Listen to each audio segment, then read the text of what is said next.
Welcome to the Mind Hiking Podcast, everyone.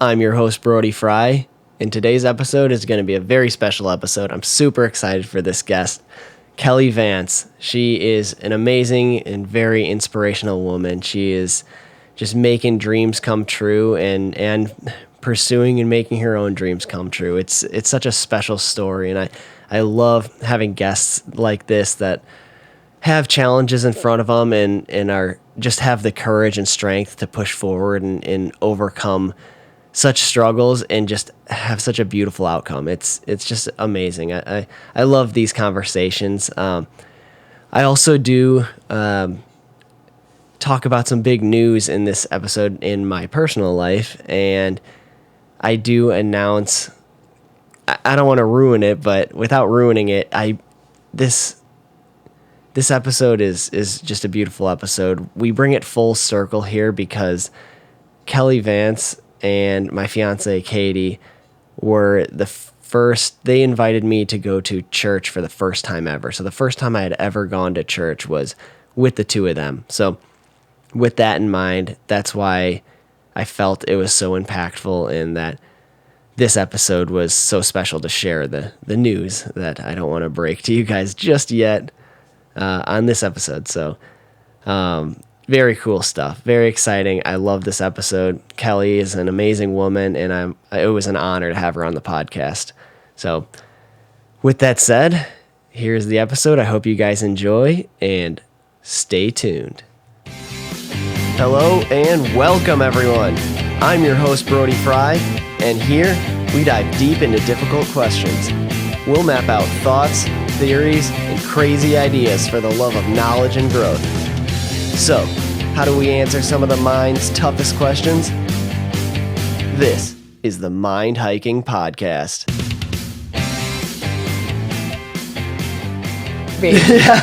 Kelly Vance, thank you so much for your time. Welcome to the Mind Hiking Podcast. How are you? I am great. Thanks for having me. Of course, it's an honor. First of all, I want to start off by saying you are an amazing real estate agent. You helped us purchase our home. We absolutely love it, and your kindness, and you just helped out through the process of the home buying, answering questions, and actually both of my times home buying, and I really appreciate it. So you're really good at that. Thank you so much. Oh, thanks. Mm-hmm. Thanks. It's fun. It's a joy to be able to help people get into the right place and have someone advocating for them. So I really do love my job. Absolutely. That's awesome. That's very important to love your job. Yes, it is. Speaking of that, I wanted to also introduce you at, what is your official title for Sunbeams Uganda? Yeah, that's kind of a little out there, isn't it? Co-founder is probably, okay. Co-founder. Executive director, I guess. Okay. I'm not much of a title person, but co-founder probably suits it best. Awesome. Okay, yeah, I wasn't quite sure on how to bring that up. But Yeah. Okay, yeah. Co-founder. Yeah, do you want to just kind of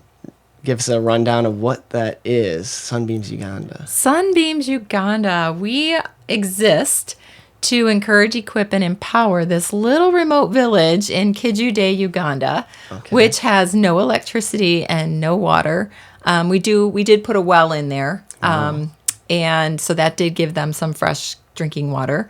Wow. But yeah, that's our whole mission, is to be able to encourage, equip, and empower them, to help them to eradicate poverty, to develop the whole person. Mm-hmm. We've done some things there. I don't know how you want to get into that, but we put a well in. We've created sewing classes for women. We've built a school that we just opened up. That's amazing. Yeah. Wow.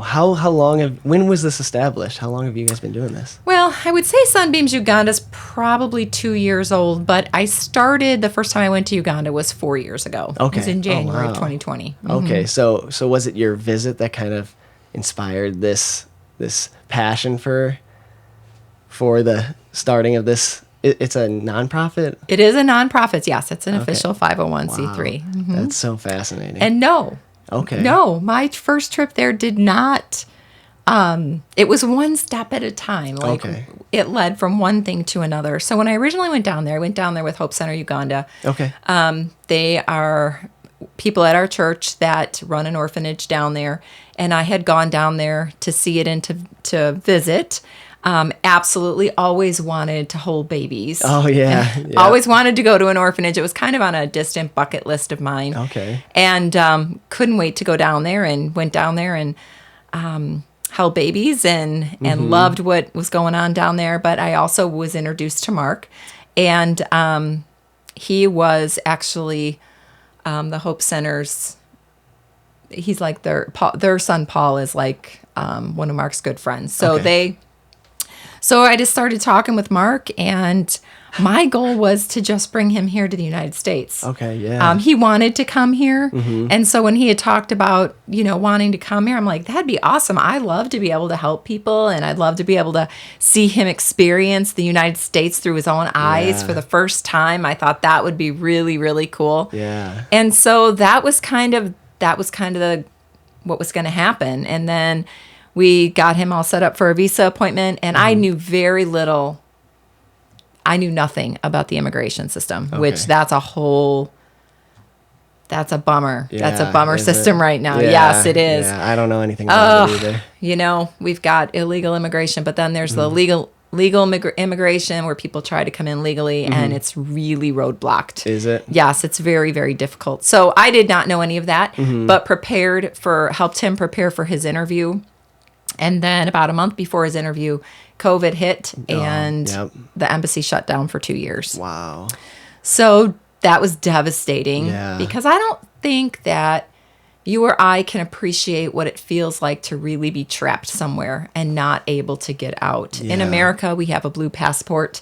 We can go anywhere we want in the entire world. Yeah. And yet people in third world countries cannot.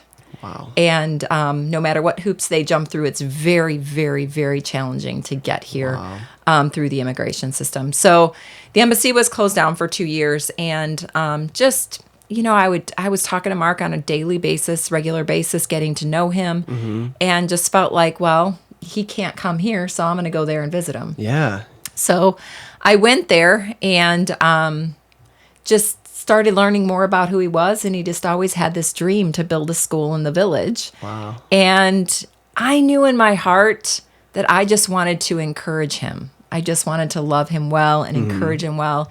He came from a really hard upbringing, and I just had a soft spot for him and just loved the kid like my own. Yeah. And so I said, so tell me a little bit about your dreams here. Yeah. And so he did. He wanted to look at some land because he wanted to build a school in the village, and education here doesn't seem like that big of a deal because we have it at our fingertips. Yeah. Everybody has the right to go to school. Well, it's not like that in Uganda. Okay. In Uganda, they have to pay for schooling. Oh, wow. And when you're poor, that's a hard thing. Not everybody's educated.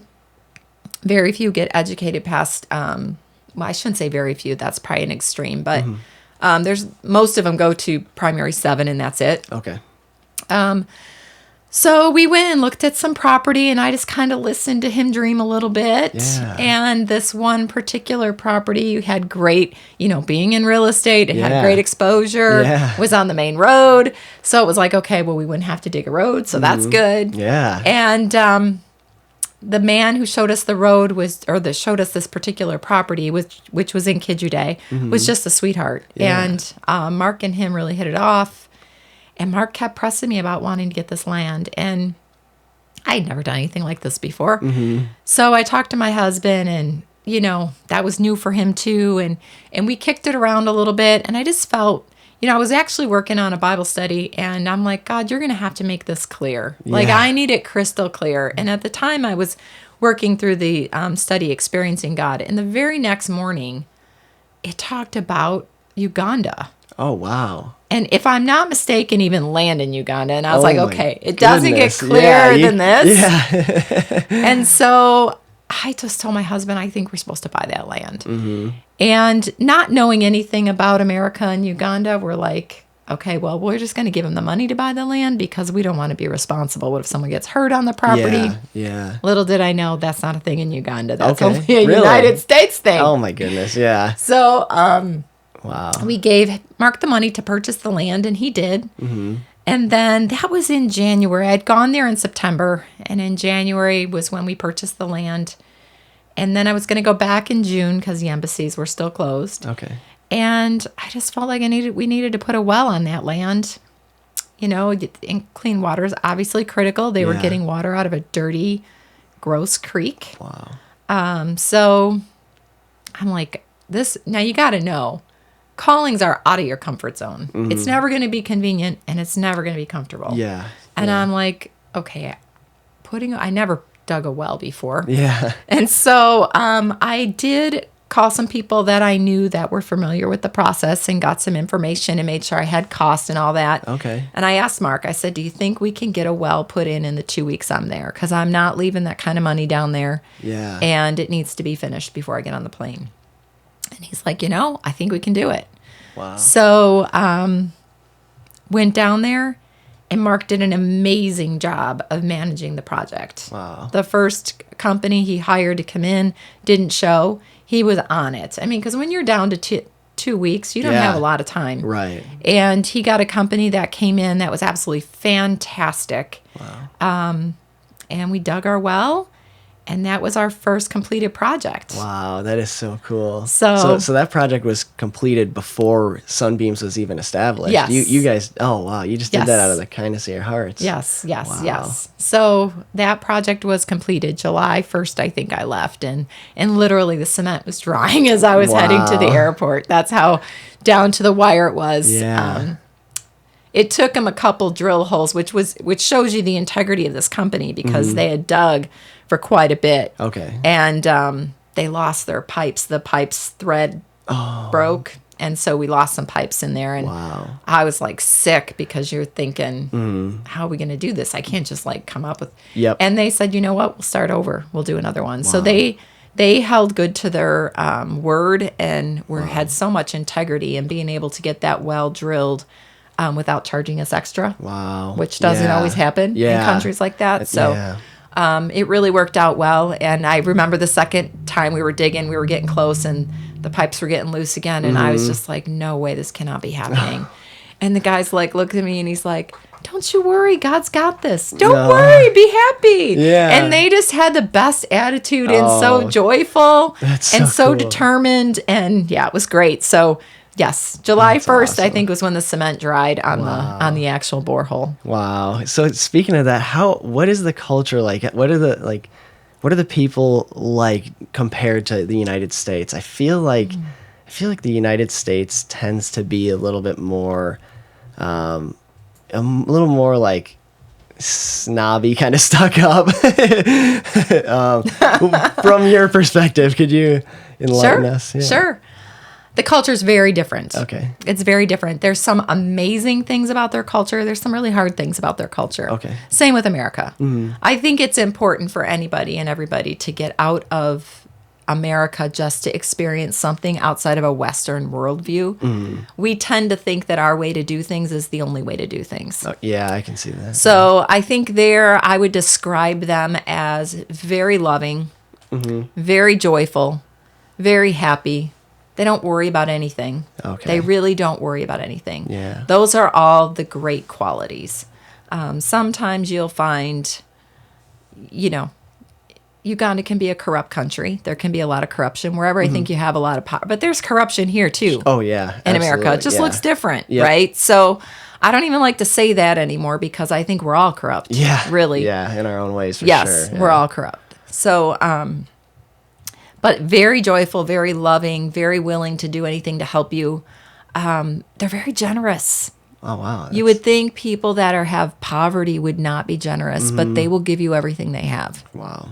So it's amazing how many times I've gone down there and, they'll give me a chicken, out of their farm. And you're like, well, that's yours to eat. Wow. But, yeah. and you have to take it. Yeah. I mean, it's rude if you don't. Right, so right. It's amazing. You rarely go there without returning with something. Wow. And they give you what they have, which is their produce off their farm or, like I said, a chicken, Yeah. eggs, Wow. things That's like amazing. that. They're very, very generous. Yeah. Wow. Sorry, go ahead. No, it's okay. I do remember you mentioning too, like purchasing land or a home down there is much different than the United States as well, where like here we don't own our land, where there you actually own your land. Is that correct? Yeah. Once you own their land, they don't tax land Okay, like they yeah. do here. Yeah, that's They tax goods, but they don't Okay. tax land. Wow. Much different. They don't have the tax base that we have at all. So Okay. for them to rent is a burden Mm. because they have to pay the landlord every month. Mm-hmm. Once they own land or own a home, it's free and clear. They don't have that burden anymore. So much, much, much different. Yeah, that was a big surprise when I remember you telling me that, and I was like I had never even heard of that. That's Can you imagine? yeah, And it's interesting to talk to them about that because they just can't even get their minds around the fact. Like Yeah.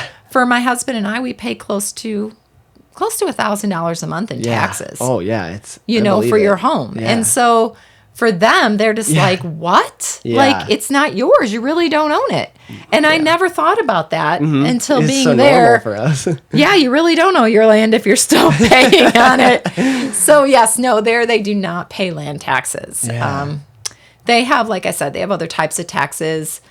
We have employees now with Sunbeams, so we do have to pay taxes for their Okay. salary and so forth. But Yeah. it's nothing like here at all. Okay. It's minimal. Okay, wow. What is the currency like down there? What do they use for currency? Yeah, it's called shillings. Shillings. So okay. they're Ugandan shillings. There's Kenyan shillings. Okay. But these are Ugandan shillings. UGX is like the code name for it, Okay. like we would be USD. Yeah. And it's about 3,700 shillings to $1. Oh wow. So Okay. it's very different. So you Yeah. can be a millionaire Yeah, down there. wow. You That's you get off the plane, Brody, and Yeah, you're a millionaire yeah. once you convert that cash. Wow, yeah, that's amazing. I always was fascinated with that, like the different types of currency and like how they compare to one another. That's Oh yeah, it's very fascinating. different. Our dollar goes very far there. Okay, wow. Yeah, very Wow. far there. And you so can like own your land. 3,000 shillings is probably less than $1. Well, it's less than $1. Okay. And just to keep it in perspective, like Mark pays about 3,000 shillings to get a haircut. Oh wow, that seems like a lot. So 3,000 shillings sounds Wow, like a lot, but yeah. it's less than $1. Wow, yeah, that's so fascinating. I do got to say too, Mark he's so amazing. I would love to meet him one day. On social media, the way he's so supportive and loving and kind to my fiance Katie and me, and it's just like he's such a shining light, and I can see why you fell in love with him so quickly, because he just, the little that I know about him, he seems like such an amazing person. He really is. He really is. He's overcome a lot. Yeah. He's got a great attitude, and he has a heart. Truly, I don't know that I've met anybody that has a heart to help like he does. Wow, He really, truly, genuinely does have a heart to help other people, that's amazing. which is hard to find. Yeah. Yeah. Yeah. And you could meet him one day. We'll just have to FaceTime or something. Yeah, Yeah. I would love that. That'd be amazing. Yeah. Be awesome. Yeah, it would. He would love it. So what you said, he was working at the Hope Center there, and that's how you originally He was met? doing some volunteer work there. Okay. Yeah. Yeah. You know, a lot of times they would go there and just kind of hope to find work Yeah. or hang out. Okay. So and now he's working for Sunbeams. Yeah, he's our main guy. He's our project manager down there. He's the co-founder with me. Yeah, he's doing amazing. He's got a lot of responsibility down there, and he's handled it very humbly, which is, again, not always the case. Yeah. Yeah. Not always the case. Uganda's a dictator country, so sometimes Okay. that's all they kind of see Yeah. is where power can be abusive. And Yeah. I've had, every time I go down there, so many people come and tell me how he's just a pleasure to work with. He's hardworking, he's honest, he's humble, and he Yeah. is. He is all those things. Wow, He yeah. really is. He's humble. That's amazing. But he does a lot for us. He's managed all the projects that we've had down there. He makes sure everybody gets paid. He's pretty much, he's our guy on the ground. I mean, we That's do have a awesome. couple other people as well, but he is our main. That's so cool. Are you guys still in the process of trying to get him to America? God willing, it's a hard Okay. process. Yeah. It's a hard process. Could you speak to why that is the case, that it's so challenging to come into America as an immigrant? Yeah, sure. From what I know, I've only seen it on the legal side. So Okay. I don't know anything about the border and all Okay. that. When people talk about Yeah. immigration, they tend to think of the southern border. And I don't know anything firsthand about that any more Sure. than what you or I would read. Okay. But for the actual, to go through the United States Embassy to come here from Uganda, anyway, because that's what I'm familiar with, they have three things that they want you to prove, and that's that he will not be a burden on the country, Okay. and that he will. So, what we did for that is my husband and I would be his personal sponsor. Okay. So we had to fill out some affidavit work. I had to provide 3 years tax returns, 6 months financials of all of our wow. finances, Yeah. pictures, passports. It was more intense Wow. than a mortgage. Wow. So we gathered up every information of everything that they could possibly see to prove that he was coming to stay with us, that we would be sponsoring him, and that we would make sure he would not be a burden on the government. They want to make sure that he's going to return. Okay. That's probably the hardest thing. They kind of like, even though America is innocent till proven guilty, not when it comes to the embassy. Okay. Yeah. You have to prove that you are going to return, and you have to prove that you're going to return. And that can be a hard thing because for them, and there's a reason for it, even though I get a little bit bitter and frustrated because we've tried to jump through all the hoops and it just doesn't seem to get us too far. There is good reason for it, and I'll explain that in a minute. Okay. So we provided a round trip airline ticket, and didn't matter. Wow. And then we also, you have to vouch for their character. You know, they have to know that they're coming here with a purpose. Okay. They can't just come here to come here. So it's Yeah. got to be purpose driven. Wow. And so we laid out a plan. We jumped through all the hoops. We even had a House of Representatives letter. Wow. And basically you compile all this information. You fill out a application form. It's called a DS-160. Okay. You fill it out, and it gives you answer all these questions. Who's going to sponsor you? Why you're coming? What your trip's going to look like? Okay. Your purpose? All of that. Yeah. You pay $185, and then once that's done, you get an interview. Okay. So you interview with a consulate from the embassy. And that interview can take, I think last time I checked, it's over a year wait for the Wow. interview. Oh my goodness. For a visitor visa. Might be a little bit less time for a student visa. And you go in and they interview you. Now for Mark, he was asked 3 questions.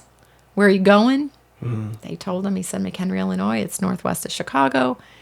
He said, where are you staying? I'm staying with Kelly Vance. And offered to show pictures that, were real. Yeah. Yeah. Right. We're real people. Yep. This isn't a fraud. Yeah. And when are you going and how long you staying? And he's like, well, this is when I'm going. Here's my airline ticket. They said, I'm sorry, denied. And that's how fast the interview went after you waited for a year. Like on the spot, denied? On the spot, denied. Yeah, you're accepted or denied right away. Wow. What did you get a reason why? They in their mind, they didn't give him enough. He didn't give them enough reason to believe that he would return. Wow. So the other side of it is, because there's 2 sides to every story. There's a lot of people that come to America on visas and they don't return. So they live here illegally. They take off the government, and that's not good, right? So it's like a few people, well, probably more than a few. A lot of people ruin it for the few that want to do it right. So it's not all bad on the U.S. at all. It's just, I wish there was a better way for them to validate people coming and going. I feel like that's such a common problem. So I actually recently recorded a podcast episode with my uncle Robert Frye, and in our conversation we discussed this same topic where we both agreed that I feel like in any topic across the board you can pick out anything where it's always the few bad eggs that ruin or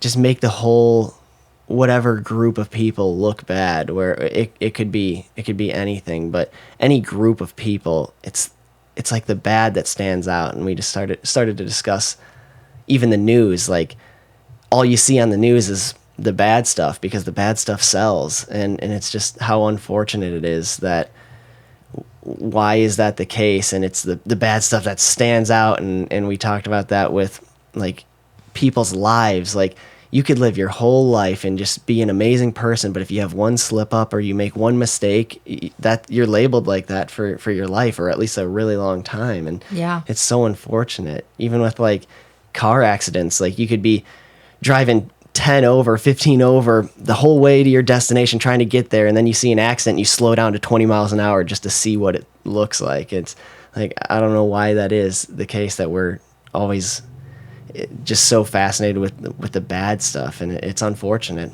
It is unfortunate. I think it's in our human nature. I mean, let me ask you, Brody, because I know how I would answer this question, but maybe Sure. I'm in the minority. So if you have someone who likes you and someone who doesn't, what do you tend to focus on? You tend to focus on the one that doesn't like Right? you. Yeah. Right? Yeah. I mean, so I think our propensity is to focus on the bad, which is so Yeah. awful. Yeah. But I think we can be much more effective for good in the world if we focus on what's right instead of what's wrong. That's absolutely true. Yeah. I remember hearing I don't know how accurate this is, but some sort of a statistic where it takes like 7 good compliments to counteract like a bad comment towards you, something along those lines. But and I thought about that too, and I feel like that is pretty accurate, because like if somebody says something hurtful to you, like you're sitting on that all day, where somebody could say some like a compliment shortly after, but that's not gonna get that negative comment out of your head. That still hurts. It's unfortunate because the bad stuff can easily define us instead of the good. Even within our own selves, I think we tend to focus, like you said, you focus on it. Yeah. I focus on it. Yeah. It's hard to shake it. Yeah, it is. Yeah,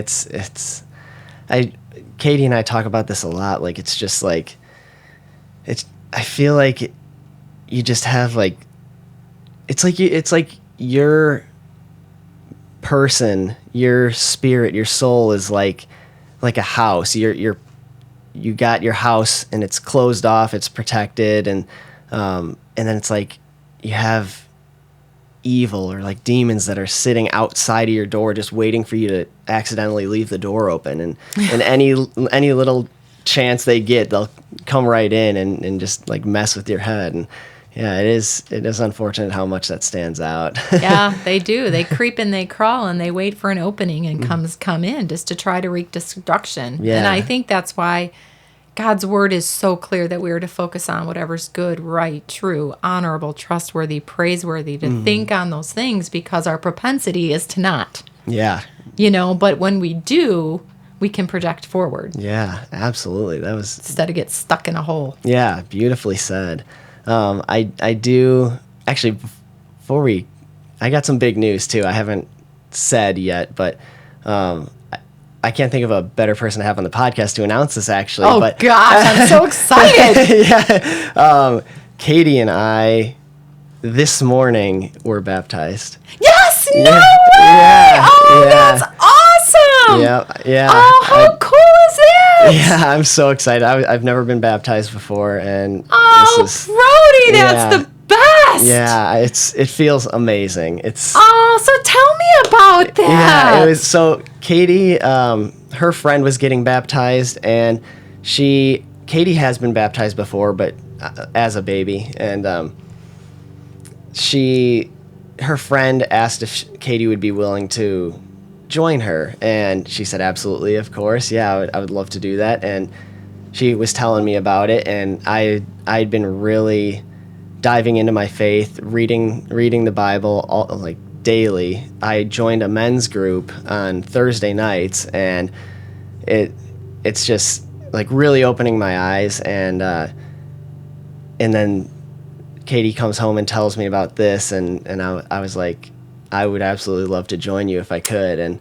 And she was like, yes, and then like pulled up the registration right there, and we registered. And the cool part is that they allowed us to do a joint, like a couple's baptism. So we did it together. So awesome. Yeah, it was amazing. So yeah. Oh, Oh, that's so cool. Yeah, a very special morning. I'll show you some photos and videos after. I can't wait to see it. This makes my whole day. Yeah. That is awesome. Yeah, we're so excited. How cool. So special. Yeah. Oh, Katie's you guys parents are came up. awesome. Yeah, thank you. That's so cool. Yeah. It's just such a cool way to proclaim and your faith, but also experience Christ. Yeah, absolutely. Sorry. Yeah, it was a very special morning. Yeah, Katie's parents drove up and watched it, and my mom and Sanisha were there. It was my goodness, that's fantastic. very, very special morning. Yeah, that's cool. So where did you get baptized at? It was at up in Rockford, actually. So a church up there. It was Katie's familiar with the area. She works in that area, and her friend that's her friend's church. And that's fantastic. What I loved about that is they had a pool, and you actually walk into the pool. I thought that was amazing. Like I didn't even realize they did that anymore. I was, as soon as I saw that, I was like, yes, that's. Like full immersion. It's full immersion. I love the symbolism. It was beautiful. That's fantastic. Yeah. I love it when people are led and moved by the Spirit, because I think their stories are more individual. Mm-hmm. Like no one's going to have the same story as you. Yeah. You know what I mean? Yeah. Instead of we just go through the motions and check off the boxes, right. we miss the beauty of the individual personal invitation and story that I think God has for each one of us. Yeah, it was such a special moment. That's awesome. Yeah. Congratulations. Thank you so much. And like I can speak for my journey and the struggles that I went through and still go through. Like coming from a man's perspective, I know Katie really looks up to you, and she loves the way you present yourself and the way you speak, and I know that she's come to some of the Bible studies with you, and she comes home so refreshed and just, she's amazing. But she really, really looks up to you. Could you speak to some of the struggles that a woman may feel coming to faith like that? I like I said, I can't really speak for that, but I know I do have like 50-50 men and women listeners on the podcast. So I can only speak from my perspective. Yeah. So struggles meaning like what got in the way of my faith, or yeah. Did you? So we can actually take this back to like your childhood. Were you raised in with? I was raised by probably like a lot of people were raised. Okay. I was raised in a home where we didn't have any issues with God. Okay. We believed in God. Mm-hmm. I knew who Jesus was, although I wasn't really clear on it, on the gospel. Sure. We were raised. My mom brought us to church to get us confirmed. Okay. I grew up in the Methodist church. I wouldn't say I grew up there. I kind of went there to get confirmed. It was kind of like, well, this is what you should do. Okay, yeah.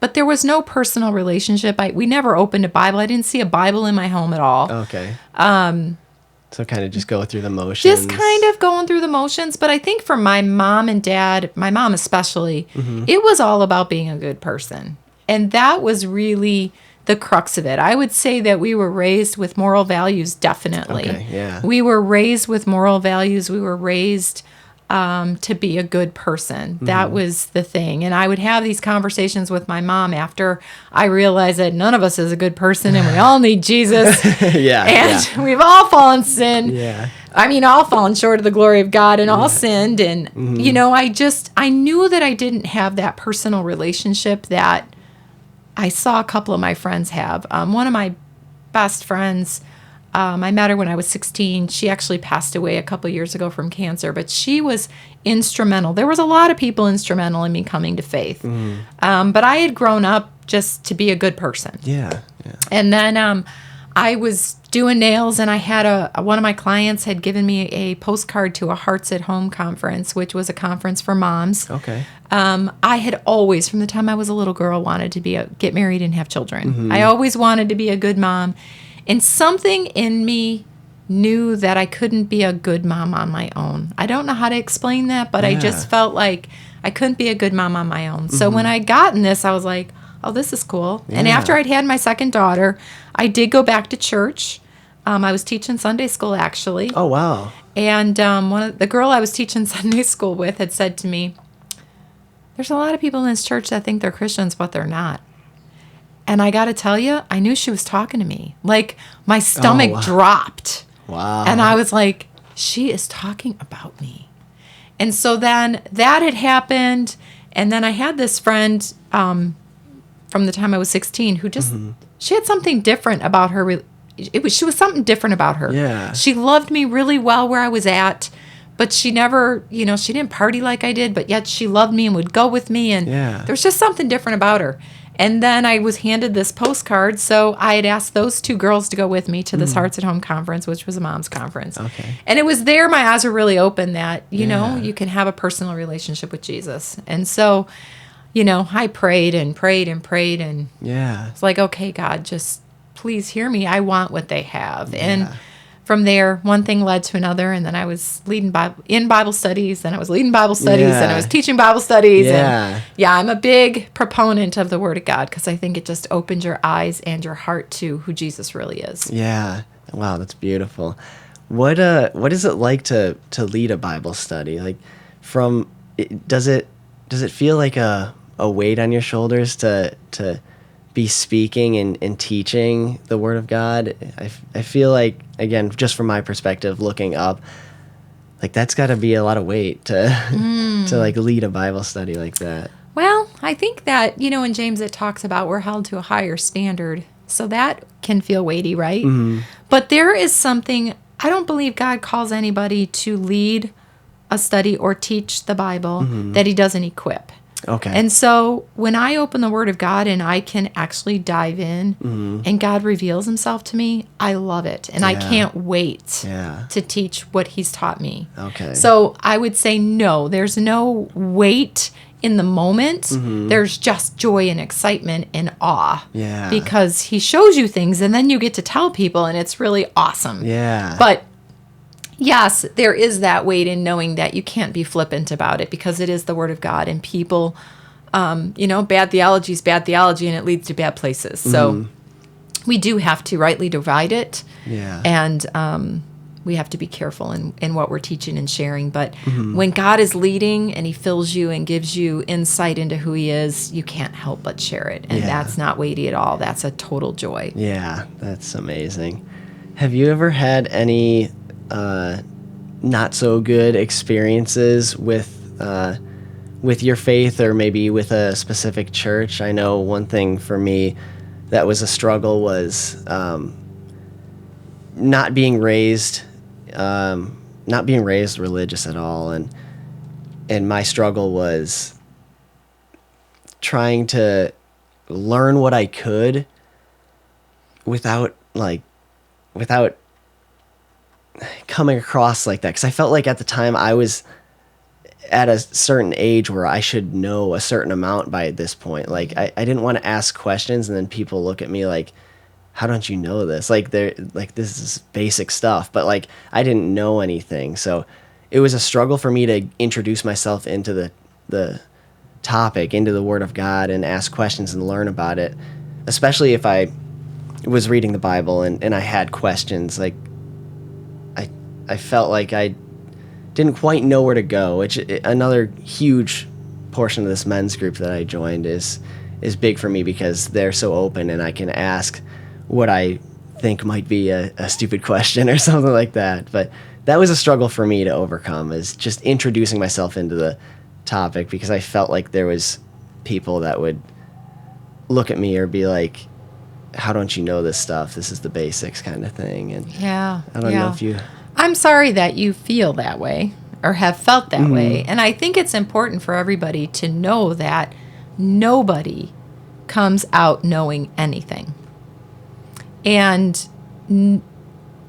nobody knows the Bible unless they open it for themselves. So everybody has to start somewhere. Yeah. And so some things, yes, are taught in the home, but there are a lot of times, and you hear a lot of stories where people are taught incorrectly. They're taught basically religion and not the Word of God. And there's a difference, right? We all, from the beginning of time, that's why we live in a broken world. God gives something really good and we corrupt it. Yeah. That's just how everything goes. It starts out really good and it gets corrupted by sin. And so, everybody starts at the same place. And even actually my daughter's reading through the Bible in a year. We're doing the same reading plan, which is really cool because we get to talk about it. But, she had said to me, it's so good for me to be reading this for myself because I feel like up until now, so much of my faith is yours. Oh, yeah. So if you grow up in a home where faith is taught, sometimes your faith can be your parents' faith and you don't realize it until you come to a crisis of your own faith. Yeah. So you can grow up not knowing anything, or you can grow up just assuming you know too much, but you don't know it personally. Okay. Yeah, that really makes sense. So, yeah, for me, my struggles, what are my struggles? Well, I would say that I've never been hurt more than by people who claim to love Jesus. So I can totally identify with people who say that they've been hurt by the church or they have a bad taste in their mouth from the church. Yeah. Sometimes I think I'm a glutton for punishment because I keep going back. Oh no. But, we're broken people and our hope is not in a church and it's not in other Christians. It's in Jesus himself. Yes. And so I think once we get that cemented in our heads, we'll be less surprised when Christians disappoint us. Yeah, yeah.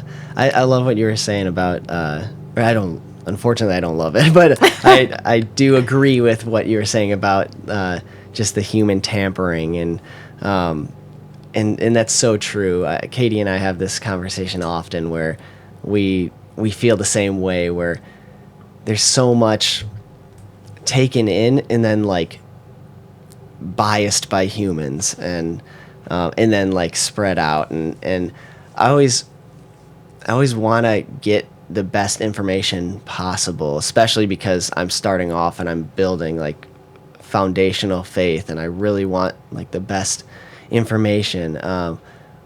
Would you mind if I asked you what version of the Bible you prefer, what you typically read from? Sure. I typically read from all of them. No, I do bounce around a little bit because I like to get, I'd like to get a better understanding of the scripture. So I tend to look at different versions. If you come to my house, I've got a Bible shelves full of different Bible translations. Wow, so I like that. Typically speaking, I use the NIV version because I'm in BSF currently, and that's the version that they use. And actually, I really do like it. I've done a lot of my memory work from the NIV version, but I love the NLT. I like the ESV. Some of the newer contemporary translations I like to look at just to broaden my perspective. Okay. So I think I had a pastor once tell me that whatever version draws you closest to Jesus, go with that. I like that. So I think it's important to know every version goes back to the original text. They don't, the NIV or the NLT didn't come from the NIV and they just modernized it. Every version goes back to the original Greek and Hebrew and is translated from there. Okay. Don't worry, they won't pick that up. That was, notification, but you won't hear it on this. Okay. But, so right now, Katie got me my first Bible, and that was a question that I had always had, and I like to ask people that too, just to hear their perspective. I like that, though, what you said about just bouncing around and being able to take a little bit here and there, and then whichever one draws you closer. I like that. Right now I'm reading from the Christian Standard Bible. Yeah, that's a good one, too. So Katie got me that one. And then I do read a lot from NIV, too.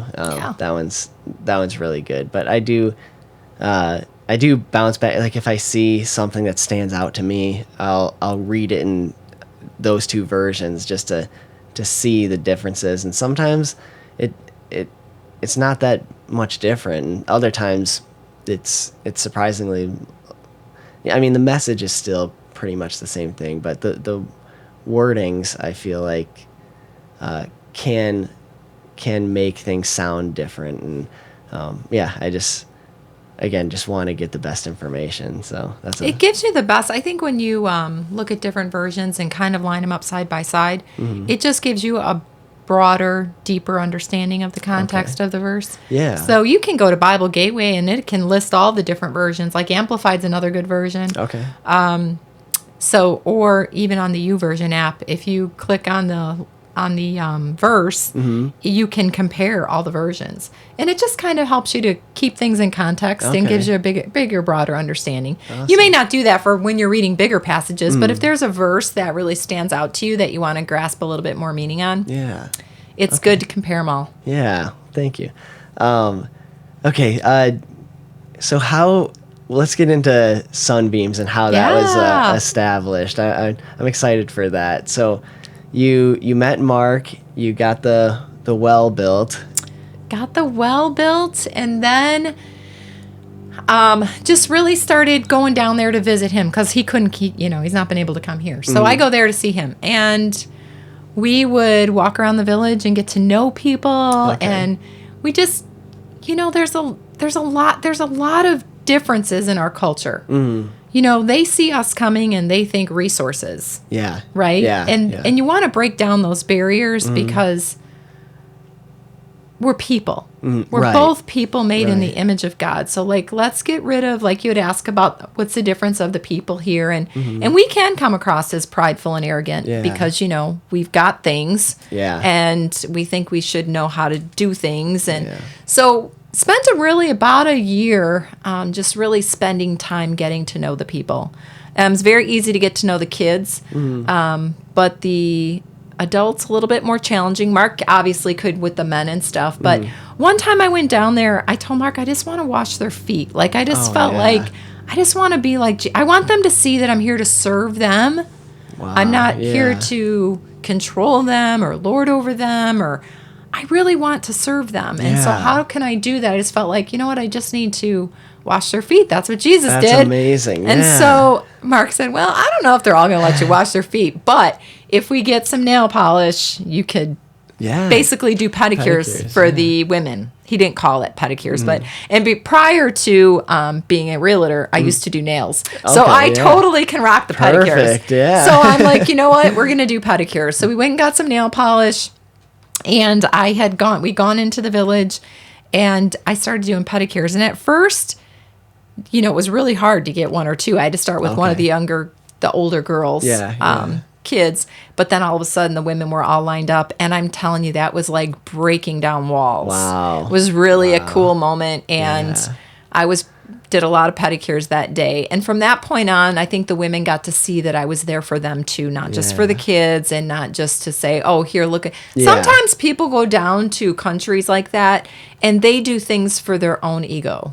That's not the purpose of going. These are people made in the image of God, just like I am. We both have things to offer each other. And so we spent some time breaking through a lot of those barriers and getting to know them as people and doing genuine relationships. And so I would go down and I would bring them things down that they don't have. And some things I brought down that I learned wasn't probably the best idea because you can't keep it supplied. But one of the women had come up to me during one of my visits and said, actually it was in September of 22, and said to me, I have space in my house. Would you be able to help us with sewing machines? And I'm like, and at this point, Sunbeams had just started. Okay. Because it was like, okay, we built the well. Yeah. And if we're going to do, and we were giving food out, like Christmas and Easter, we would give out food packages and I would bring things down there. But if we were ever going to do the school, which is what the village really wanted, was a school. Yeah. We would have to become a non-for-profit. That was just a little bit beyond me. Right. So, and a few of my friends who were gracious and awesome to help. So, we had formed a board, and when I would go down there, I would also teach the Bible and teach with them too, because we care about the whole person. We don't care about just providing them things. Right. Yeah. And so this woman had said to me, "I have space in my home. Would you help us with sewing machines?" So I said, well, let's see your space. I like that because we're here to help you help yourself. Yeah, right. So we went there and she had what I would call not a garage, but a garage. It was like an extra room on side of her house. Okay. And the floor was all crumbly. And I was like, well, we could refurbish this room and we could put some sewing machines in here. Yeah. So we did. And what was really cool is when I brought back the idea when I came back and presented it to the board. It wasn't very long. We had people who were like, I'll sponsor a sewing machine. I'll buy a sewing machine, And so we had 6 sewing machines purchased with material and all of the things to go with it. Oh, that's amazing. And then we were able to refurbish that room in her home. We completely cemented it and plastered it so it was smooth. We put in a new floor. And Mark did immeasurably more than we expected. I just thought we were going to get a floor, clean things up. And what he did with that room, the transformation was incredible. Wow. It was just incredible. And he just thought of things we wouldn't have even thought of, So transformed that room. We moved in 6 sewing machines, brought in a sewing teacher. Oh, wow. That's and so cool. The sewing teacher, absolutely, she loves Jesus. And so she prays with those women and disciples them as well. Yeah. And these women, in November, we got them the sewing machines. So I was there in September. We got them sewing machines there in November. Yeah. And up and running. In January, I go back. They come out of the sewing room in dresses that they had made for themselves. Like it was. That is so cool. I bawled because I'm like, look, I was so proud of them. They're doing so amazing. Yeah, so thriving. They just took it's like fish and loaves. You give them a fish and it like turns into baskets. And you give them a loaf and it turns into. It's just amazing what they can do. And so it's been a year now, and what God knew that we didn't know is that we would need people to sew the uniforms for the school. Oh, yes. That's so perfect. These women, this was a great trial run for us. Yeah.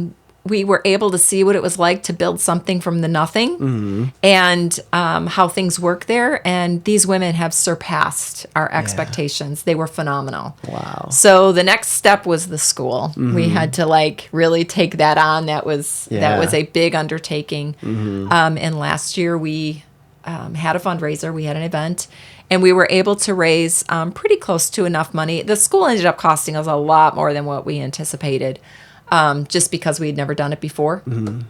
And it was bigger than what we thought, which we needed it to be. Yeah. And so we started last June. We broke ground on the school. Wow. And we opened it January 30th. Wow. It's beautiful. Yeah. It's a beautiful school, I have to say. I've been down there and I visited a lot of schools, obviously, on my trips down there to kind of see what we were getting into. Yeah. And our school looks they did such a great job. That's awesome. Yeah, it's great. Wow. So totally operational now. And totally operational. We had the opening ceremonies there January 30th. And at that time, I expected we'd get like 125 to 150 kids. We weren't offering transportation. So I just thought, 125, 150. And, that's another thing where it's so different. Like here, you kind of gauge a little lower, right? And before we had our opening ceremonies, we had close to 250 kids registered. Wow. So that's double what we thought. Wow, yeah. So we had our opening ceremonies, and again, we're planning these big ceremonies, and they do everything big down there. They do everything. Okay. Everything is big down there. So we have the drums, and we have they have the MC, and we have the dancers, and we have. And they got the tent. It was like a wedding. Festival. It was a big festival. Wow. We got a cow and we slaughtered the cow and we had matoke and we had potatoes and we were peeling the night before. And it was huge. It was a big deal. Wow. We had over 465 people come to that grand opening. And I was sitting there sweating thinking, what happens if no one shows? Yeah. That doesn't happen in Uganda. They show. Wow. That is so cool. Yeah. That's so fascinating. So now to date, we have 298 kids in that school, which twice as many uniforms as what we thought. When we opened it, we wanted to make it affordable. So our fees are much less. They're probably less than half of what other schools are charging. Oh, really? Wow. Because we want to set people up to succeed. We do want them self-sustaining. Yeah. But, we've got to develop and grow the entire village for them to be able to have the resources to succeed, right? Yeah. So we are making it to where we can set them up for success. Absolutely. And so we had 80 kids in our youngest class, which if you can imagine, we start them at 3 years old. So Oh, wow. 83 to 5-year-olds in one classroom is a little bit much. Yeah. So we quickly had to punt, and we built a pavilion to be able to house the kids because we just didn't have the resources to build another school building. Yeah. And so we put the pavilion is up, and they will start. They'll have 2 little kid classes. Our youngest classes will be 2 classes. Wow. And so that pavilion's being built currently? it's done. Oh, it's done. It's done. I'm telling you, those builders are fast. Wow, You tell them you guys are we're the ones quick. that are slow. Yeah, in 6 months' time, they built a big school, 6 classroom school. Wow. They built a kitchen, a cement, fence.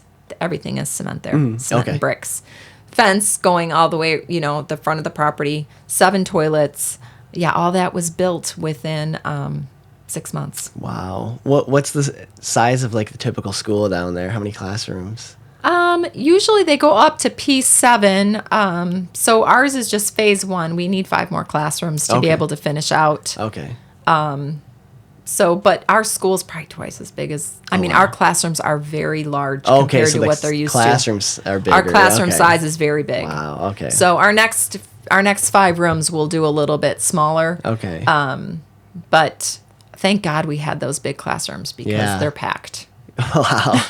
They're packed. The kids at are first there. You're thinking, wow, this is way too big. And Oh then my it's gosh. just It looks beautiful. It sits up on a hill. Oh, And wow. it's just, it looks awesome. That's amazing. I'm going to actually kind of take us back to the very beginning. I never asked what was the original reason for what inspired you for your first visit to Uganda? What was? Well, I went to the orphanage. Oh, okay. So the orphanage and you. I was just asked to go, and it was kind of on a distant bucket list of mine. I always Okay. wanted, when I was young, a young mom, I always wanted to adopt a little boy from Africa. Oh, So yeah. this is So kind it's of perfect. It's perfect. Yeah, fits right in. Fits right in. That's amazing. Wow. So, and so that brings us to present, right? Mm-hmm. That's where you're at. You got any big plans for future development? Yes, we do. What's up? Actually, when I was there in January, right? Yeah, January. Our classrooms, as I told you, we had double the enrollment. Our sewing class, we moved from someone's home into one of the schoolrooms because I thought, we didn't want to overstay our welcome in our home. We moved into one of the classrooms, the smallest classroom, thought that would be fine. We'd be able to stay there till we got our phase 2 built. Yeah. And then it's like the field of dreams. You build it and they come. Oh, So wow. now we've got almost 300 students and not enough room for our sewing women. So when I was there in January, it about killed me because I'm like, we had to move them out of there. So what we did was we put them into one of the nursery classrooms, which they go home at 12:30. So our women are now only able to sew from 1 until dark. There's no electricity there. So there just so happened to have a house on about an acre of property, a little less than an acre, 3/4 of an acre of property. Okay. This house needs a lot of work and love, but it became for sale. Okay. And there's only one piece of land in between this house and the land we have, which we're trying to get that land purchased as well at some point. But we thought, you know what, this would be a great place for a sewing school. So I threw it out there, and within 3 days we had the money raised to be able to purchase this property. Wow. So we purchased the property, and then we just had a Sunbeams Uganda, our annual event last weekend, and we were able to raise the money to renovate the sewing school. So we are going to now be starting on Sunbeams Fashion and Design, which will renovate this home, and they will not only be able to have a permanent home to have their sewing classes, but also a place to have a boutique. Wow. Yes. And so we're super excited about that. I am really confident because we didn't talk about this, but I bring dresses back from there that the women make, and I sell them here. Oh, wow. And so I do little girls' dresses. We can do other things as well. They've started making bags, like purses. And those are awesome. Those are good for every woman. And then little girls' dresses from like size 12 months to size 10. And people purchase those here. Wow. And it does two things. Well, we pay the women good wage to make them. Okay. And then when we bring them here, the money we make on the dresses here goes back into the village. Wow. So it's a way for them. We don't ever want to be giving handouts. We want to teach them how to have an economy. Yeah. So I'm really confident that once we get this Sunbeams Fashion and Design up and running, they will be completely self-sustaining. That's amazing that you guys are able to do that. You're not only helping them out, but you're gifting them with the skills and the knowledge to be self-sustaining. That's so amazing. Well, that's the goal. Yeah. Otherwise, they're dependent on us, and Right. we can't be dependent on anybody that isn't going. How can once we're gone? Yeah. You know what I mean? You set people up to fail that way. So. Yeah, they'll be self-sustaining. So I'll continue to bring dresses and things back here, and then they're going to continue to have to learn how to get market there as well. Okay. Where do you sell those dresses? I have them. So I sell them at Fourth Fridays in Crystal Lake. I sell them out of my home. Okay. We probably will put them on the website. I just haven't done that yet. Okay.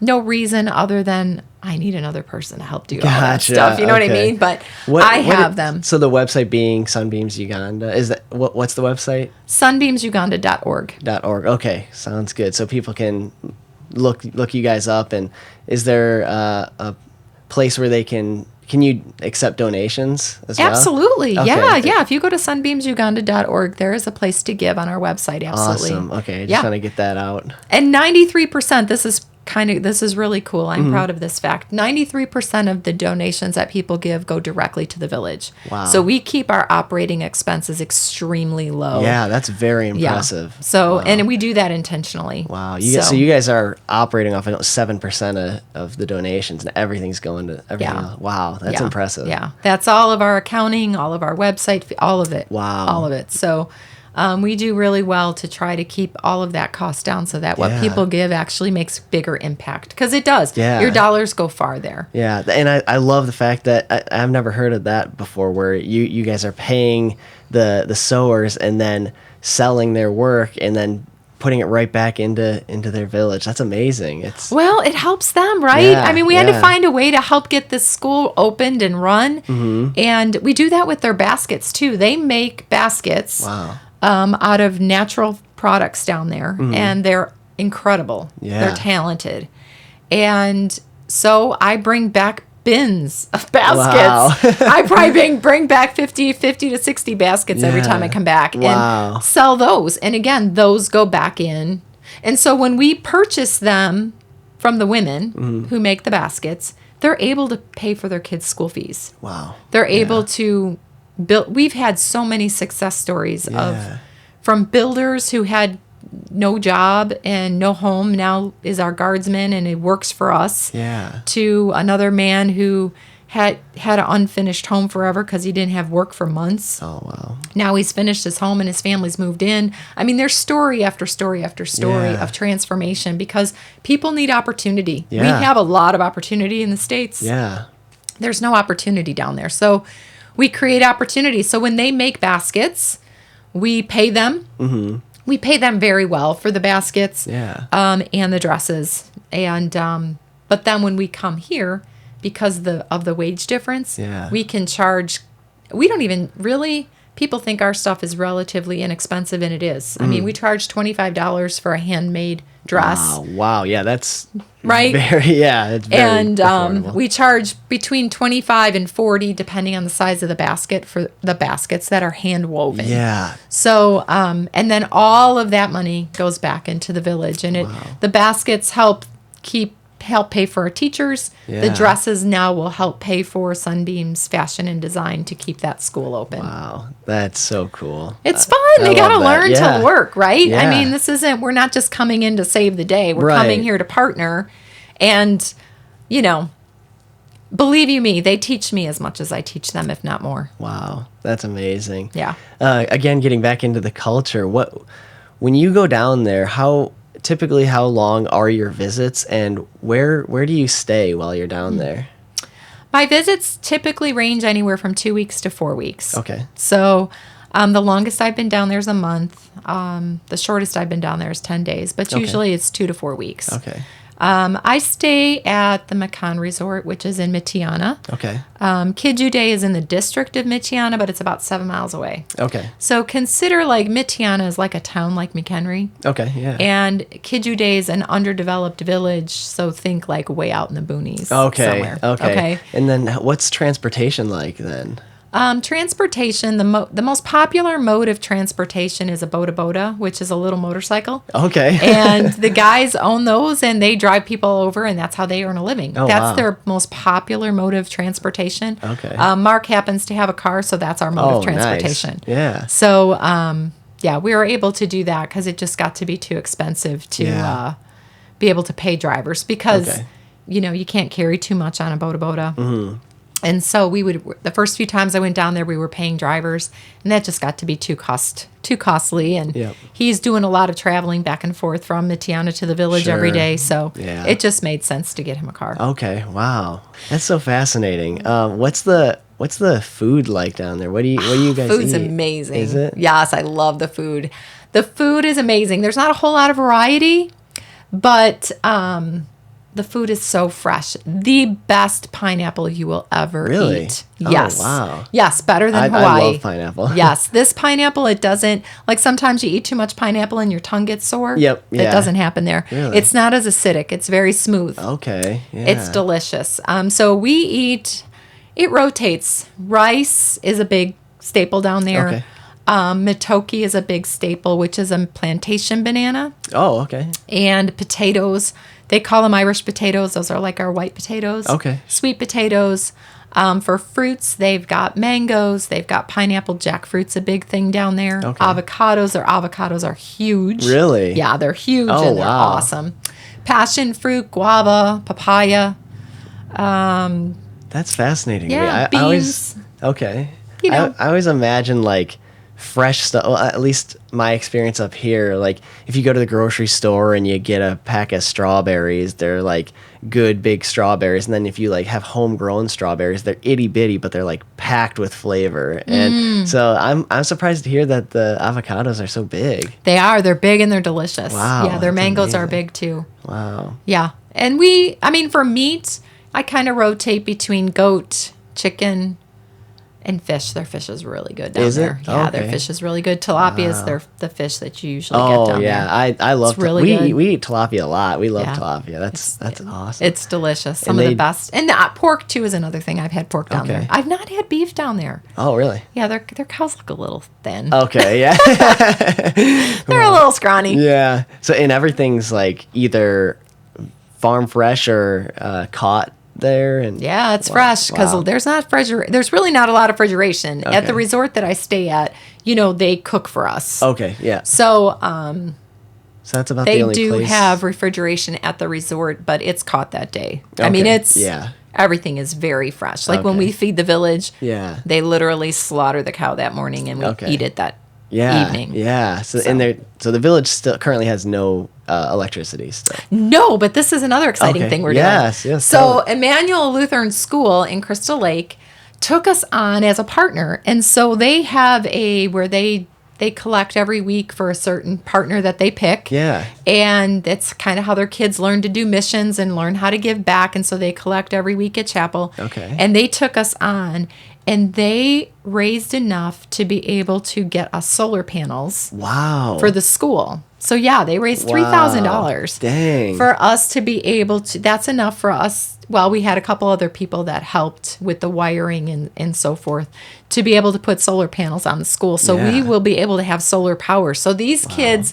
that's within the next few weeks, we'll be starting to get that going. Yeah. And we'll be able to turn the lights on at the that's school, which amazing. for these kids have never seen a TV. Wow. Like if we bring in TV or Chromebooks or things that, we can do all this off of the solar power there. Okay, yeah. And that will be life-changing. They've never seen it. That's amazing. They've never seen it. We'll be able to do things at night, like we can offer. Because when we go down there, it's not just like we offer.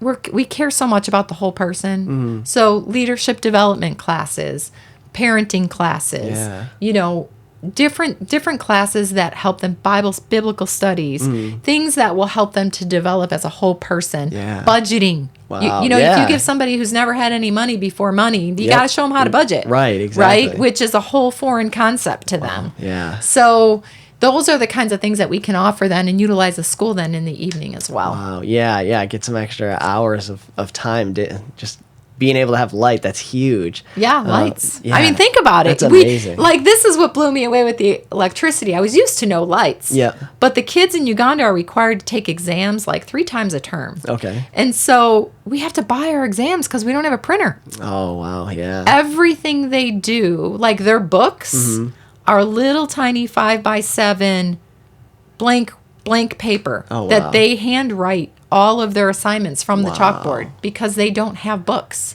Wow. And it's unfortunate in a sense because I've got a garage right now filled with curriculum from a local school that was willing to give us their old curriculum. Oh, wow. But now the big challenge is getting it down there. Yeah. Because shipping's such a problem. Okay. I was going to ask you about that, like transporting the dresses and the baskets. Like, is that a problem too? Just getting. Well, it's not a problem so far.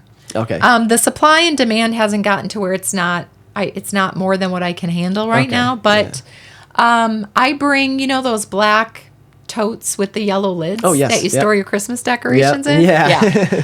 I bring 2 of those down. I'm allowed to bring 2 with me on my flights there, 2 per person. Okay. They just have to weigh 50 pounds or less. So for the baskets and the dresses, that's pretty simple, bringing that back. And then obviously if people go with me, they each get 2 bins too. Okay. So then we can all bring back. We just pack our bins up and bring them back. Push it down as much as you can. Bring it back. Should invest in like a vacuum sealer so you can just like really stack up as much as you can. Wouldn't that be amazing? Yeah. And then you got the weight issue. But but bringing stuff down there is challenging because I would love to bring I could bring enough math books for every student and they've never seen that before. Yeah. Wow. But I'm not sure how to navigate that. Like if we were to get a shipping container, now that's a big shipping container. Yeah. It's 15,000. Oh, okay. So we're just not, we don't, maybe someday down the road when we do a medical clinic, we'll have a shipping container. Yeah. Are you guys in the works for that or? Well, we got to get this next 5 classrooms built so these kids can graduate into the next level. But I think once we get the primary school done, they are definitely in need of a medical clinic. Okay. We had a little girl get hurt and we had to take her all the way to Mitiana. It was quite a far trek. There is a clinic in Nakaseta, which is the next village over, but the guy is really, really, really corrupt, and it's heartbreaking to see how he just doesn't take good care of the people. Okay. So there is not a good facility there. Okay. Just like they didn't have a good school there. You know, I think the teachers were amazed at how far behind the kids were the first term, but it's like, well, God didn't put this school in a village next to another really good school. Like their closest school was 4 kilometers away, and it was not a good quality school at all. Yeah, so you're putting the school where it's actually needed. Yeah, so. yeah. Wow, that's amazing. Yeah, and I feel like, especially with the pace that you guys are getting stuff done, that's not like dreaming too largely. I feel like you're probably right around the corner. Oh my gosh, I can't even believe it. I can't believe how much we've gotten accomplished. Yeah. So to think that in 6 months we got all that accomplished, and now we'll be able to get this sewing school up and get the lights on the school, and then we'll start attacking the 5 classrooms, which it's not out of sight. I mean, our dollars go pretty far here. It's still a lot of money. It's about $50,000 to do the 5-room classroom, but. You know what? Yeah. God can do it. He's done everything so far, and it's just amazing to see. It's so much fun. It's so much fun. It's so much fun to be able to see God work, and it's so much fun to be able to help people that are so excited to help themselves, and they grab hold. I mean, like here, you give someone an opportunity and you just hope they follow through on it. Yeah. You know what I mean? Yeah, right. Where there, you give someone an opportunity and they supersede your expectations. Yeah. How do you not be excited about that? Yeah, that's amazing. That's so cool. It's like they appreciate it. Where here, it's like you're saying, I feel like that's another cultural difference too, is like there is a lot of opportunity here in America, and I feel like we take it for granted, and it's like opportunity everywhere, and it's like difficult to get our children out of the house. But we're full. I like to say that we're stuffed. We don't have any bit more room. We're there. I think they they're given this opportunity, and I feel like they look at it and think this is the only one we'll ever get.